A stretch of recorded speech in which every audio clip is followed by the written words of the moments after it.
Gadis ini menyalakan petasan di mulutnya, lalu dengan santai melemparkannya ke halaman. Saat para penjaga gerbang lengah, ia dengan mudah menyelinap masuk ke museum menggunakan sepeda. Tapi kali ini, ia tidak mencuri secara sembarangan. Ia melepas mantelnya, berjalan ke sebuah kantor, dan dalam satu gerakan cepat, ia berhasil mendapatkan sebuah lukisan senilai $2 juta.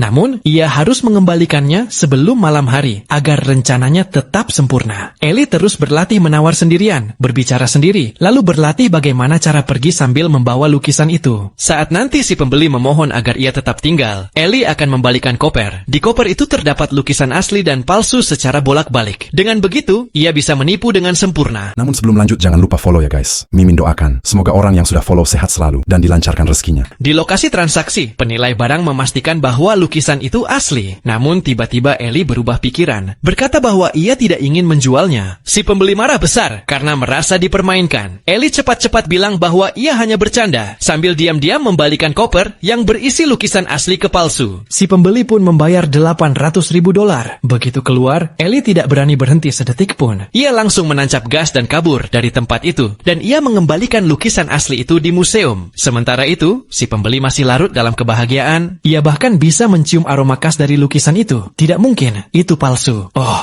iya. Untuk menutupi kerugiannya, si pembeli akhirnya memanggil pembunuh bayaran terbaik. Pria ini bernama Jason. Dalam setiap misinya, ia tidak pernah membiarkan siapapun hidup. Bahkan seekor nyamuk pun ia habisi. Saat itu Jason berencana menyingkirkan Ellie di tempat sepi. Namun saat membuntutinya, Jason terus-menerus dibuat terkejut. Ellie mencuri dimanapun ia berada. Bahkan toko bunga di sudut jalan pun tak luput. Hingga akhirnya gadis itu masuk ke ruang ganti pakaian. Dan Jason merasa inilah kesempatan yang ia tunggu. Mendengar suara dari dalam, ia dengan yakin bersiap menembaknya.